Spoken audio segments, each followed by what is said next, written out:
Hello guys, I am Rajniya, welcome to my blog. তো guys, আজকে আমরা এসেছি একটা বিয়ে বাড়িতে বালুরঘাটের আগে। হ্যাঁ, তো দেখো বিয়ে বাড়িটা কি দারুণ সাজিয়েছে না? মানে বাবার ভাগ্নের বিয়ে ছিল এটা। হ্যাঁ, আর আমার দাদা হবে। এই দেখো, এবার ঢুকতে কি সুন্দর বেল টেল দিয়ে করেছে। এই যে তারপরে ঢুকে গেলাম। আর আচ্ছা, এখান থেকে দেখাবো না, তোমাদেরকে ব্যাক ক্যামেরাতে দেখাচ্ছি। এই যে কি দারুণ করেছে লাইটিং টাইটিং দিয়ে। আমি তো এখানেই সব ছবি তুলেছি, বেশিরভাগ ছবি আমি আর মা এখানেই তুলেছি। আর স্লোমো টোমো যা পেয়েছি সব এখানে করেছি, ভিডিও থেকে স্টার্ট করে। ওই যে মা ছিল, মা আমার ভ্লগ বানানো দেখে মা পেছন দিকে লুকিয়ে গেল। হ্যাঁ, এই যে তারপরে বাবাকে বললাম আচ্ছা এবারে বন্ধ করো, কিন্তু বাবা ফার্স্টে বন্ধ করতেই ভুলে গেছে। আর তারপরে আমি বাবাকে বললাম তুমি যখন অন রেখেছো তাহলে অন রাখো। তারপরে এই যে এখানে একটু ছবি তোলার জন্য একটু জায়গা রেখেছে, যে এদিকে ফুল টুল দিয়েছে, এখানে কয়েকটা ছবিও আমি তুলেছি। আর চলো তোমাদেরকে আবার ভেতরেরটা দেখানো যাক। ওই যে এখানে তো ছবি তোলারই, এই যে ওয়াও, দিস ইজ বিউটিফুল। কি লাগছে ভাই, বারে বারে কালার চেঞ্জ করছে। আর অনেক ওইদিকে প্রচণ্ড লোকজন ছিল, তো তাই জন্য আমি বাবাকে বললাম যে থাকার বানাতে হবে না।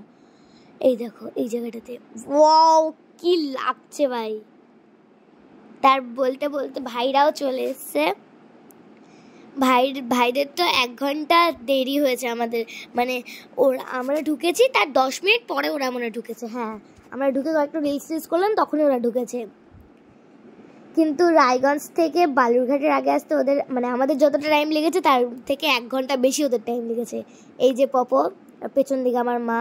আর এই যে আমি যে সোয়েটারটা পরে আছি না, এই জ্যাকেট টাইপের, এটা কিন্তু আমার মায়ের, কিন্তু এটা এখন আমি পরি, যেহেতু মা পরে না, এটা আমার হয়ে গেছে। মায়ের বেশিরভাগ জিনিসই এখন আমার হয়ে গেছে, মায়ের সোয়েটার থেকে সেট করে, মানে যেগুলো ছোট হয়ে গেছে।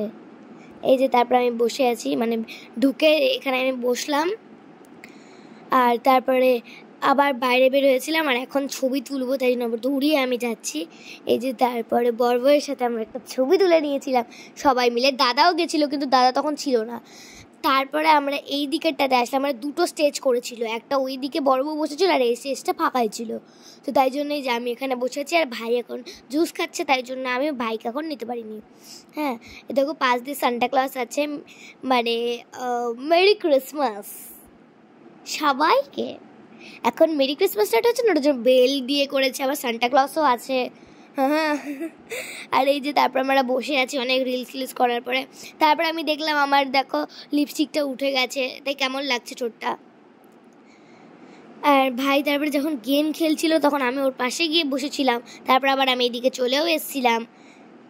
এইবারে ওই যে তোমাদেরকে চলো ভাইকে দেখাই। ওই যে ভাই এই যে গেম খেলাতেই ব্যস্ত। এই হাংরি শার্ক বলে একটা গেম আছে না, আমিও খেলি, ও খেলে। ও অনেক গেম খেলে, বাট আমি 3টে গেম খেলি, যেটা তোমাদেরকে আমি পরের ব্লগে একটা বলবো। আর জানো গাইস, আমাদের যে নিউ হাউস হচ্ছে, ওই নিউ হাউসের কাজ এখন অনেক দূর হয়ে গেছে। আমি ওটার একটা ভ্লগও বানিয়েছি, বাট পোস্ট করারই টাইম পাচ্ছি না। আজকে টাইম পেয়েছি, এগুলো সব এডিটিং করে পোস্ট করব। আর আচ্ছা গাইস, তোমাদের কাছে তো এটা জিজ্ঞেসই করা হয়নি, আমাকে দেখতে কেমন লাগছে আজকে। আরে আমাদের তো এখন স্কুল টাইম, তোমরা জানোই কত লেট হয়ে গেছে। এসে তো কোনো রকমের তাড়াতাড়ি ঘুম টুম দিয়ে 6টার সময় উঠে রেডি হয়ে 7টার সময় বের হয়েছি, 9:30টার সময় পৌঁছেছি।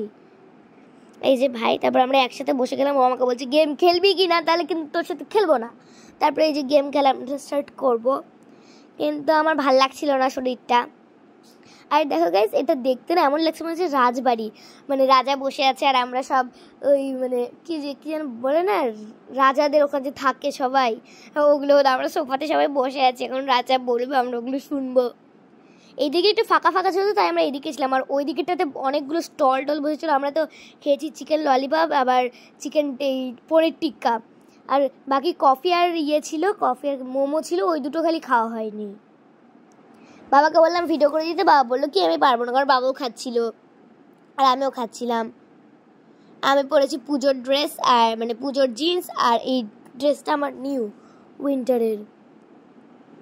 এই যে এবারে আমরা গেম খেলা স্টার্ট করব, আবার কিছুক্ষণ পরে দেখা করব।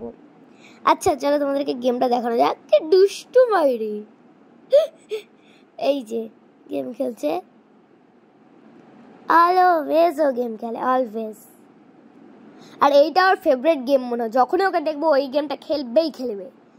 ওই যে ওখান দিয়ে ঢোকার রাস্তা। তারপরে আমরা একটু মানে খাওয়া দাওয়া কমপ্লিট হয়ে যাওয়ার পরে আমরা নিচে এসেছি। খাওয়া দাওয়ার সময় মোবাইলটা আমার কাছে ছিল না, আমার বাবার কাছে ছিল।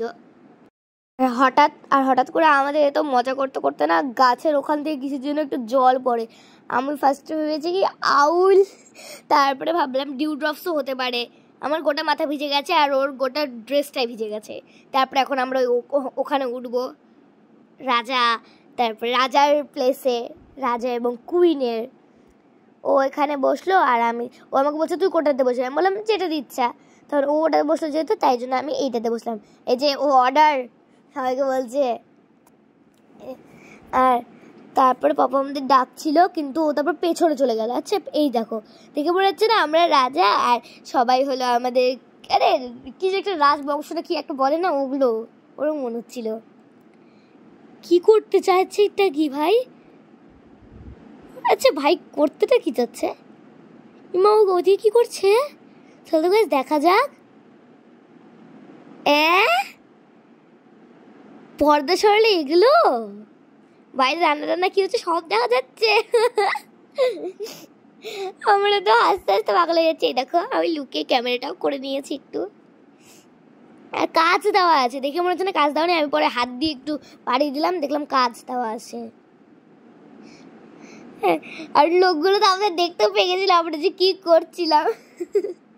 মজাও করেছি আমরা। এই দেখো সবাই যাচ্ছি, ক্যামেরাটা এমন করে করছে ওরা মনে বুঝতে পারবে না। আর এইদিকে যে রাইট সাইডে যে দরজাটা দেখতে পেলে না, ওই দরজাটা দিয়ে হলো খাওয়ার রাস্তা ছিল। আর ও তো মুখ ঢুকে দেখছিল। তারপর আমিও দেখছিলাম যখন কোনো লোকজন ছিল না। হ্যাঁ, আর দেখো ওপরের ফ্লাওয়ার্সগুলো, যেহেতু উপরের ফ্লাওয়ার্সগুলো পুরনো হয়ে গেছে, এটা মনে হয় আগে থেকে তৈরি ছিল, খালি ওই দিকেরটা নতুন করে তৈরি করা। তোমাদের আমি ওই দিকেরটা দেখাচ্ছি, আবার দেখাবো চলো। এই জায়গাটাতে আমার এত ভালো লাগছিল না। এই যে কাজ, আমি হাত দিয়ে দেখলাম। পিকু বলছে কি দিদিভাই লাফ দেবো, মানে ও এত লাফানোর শখ হয়েছে না, এখান থেকে লাফ দেবে ওখান থেকে লাফ দেবে। তারপরে আমি তুই সিঁড়ি দিয়ে যা, আমাকে তো যেতে দিচ্ছেই না সিঁড়ি দিয়ে, আর আমাকে খালি আটকে দিচ্ছে। এই আমি তার জন্য দাঁড়িয়ে গেছি, আবার আটকাচ্ছে, আবার দাঁড়াচ্ছে, আবার আটকাচ্ছে, আবার দাঁড়াচ্ছে। অনেকবার এরকম করার পরে 10-20 বার করার পরে আমাকে ছাড়লো ওখান থেকে। আমি ভেবেছিলাম ওখানে বসেই থাকবো। দেখো ওপরে ফ্যানগুলো। এবারে নিচে নামবো নামবো বুঝতে পারছি না, খুব নামতে ইচ্ছা করছে। আবার বসেও পড়েছি আমি। এই যে এখানে হলো বর বউ ছবি তুলছে, তারপরে আমরা নিচে চলে আসি। তারপর আমাদের দুজনের ফাইট লেগে যায় কিছুক্ষণের। ফাইট কমপ্লিট হয়ে যাওয়ার পরে আমরা তারপরে এই বাইরে এখানে আসি। ওই যে দুটো চেয়ার আছে, ওই দুটো চেয়ারেই মেনলি বড় বউ বসেছিল। এই যেখানে হাতি, যে হাতিটাকে দেখে আমার ভাইয়ের প্রচণ্ড পছন্দ হয়ে গেছিল। এই যে অলওয়েজ ফাইট করি আমরা। আর এই লেটে আমাদের বাস আসার জন্য আমার গলাও বসে গেছে এখন। কি অবস্থা, মানে লেটে স্নান করতে হচ্ছে, আর আমি অত ভোরবেলা স্নান করবোও না। আর ভাই ওর ওই মানে ড্রেসটা দিয়ে মাথা ঢেকে নিয়েছে যাতে কোনো ডিউ ড্রপস না পড়ে। এই যে সব লোকজন, আর এই যে এইদিকে সব স্টলগুলো। আর এই যে বাহ দেখো এই জায়গাটা কি দারুণ সাজিয়েছে। তারপর আমরা এগুলো রিলস বানাচ্ছিলাম, হ্যাভ ফান। আর তারপরে যে মায়ের সাথে এখন আমরা বাইরে যাচ্ছি রিলস বানাতে। মা এখন স্লো মোশন বানাবে, এই যে তাই জন্য আমরা যাচ্ছি। আর তারপরে হঠাৎ করে একটা পোকা আমার চোখের মধ্যে ঢুকে গেছিল গাইস। তারপর বের হয়ে গেছে, কিন্তু ওটার ব্লগ বানানো যায়নি, কারণ আমি স্টার্ট করে দিয়েছিলাম অনেক কান্নাকাটি। আর চোখে পোকা ঢুকলে আমি কান্নাকাটি করবই। এই যে বাইরে যাচ্ছি ফাঁকা রাস্তা দেখার জন্য, বাট বাইরে ওইদিকে গিয়ে দেখলাম যে বর বউ এখন শুটিং করছে, তাই জন্য এই যে মা এখানে রিলস বানাচ্ছে এখন। আর গাইস ব্লগটা এইটুকুই, like comment subscribe, bye bye.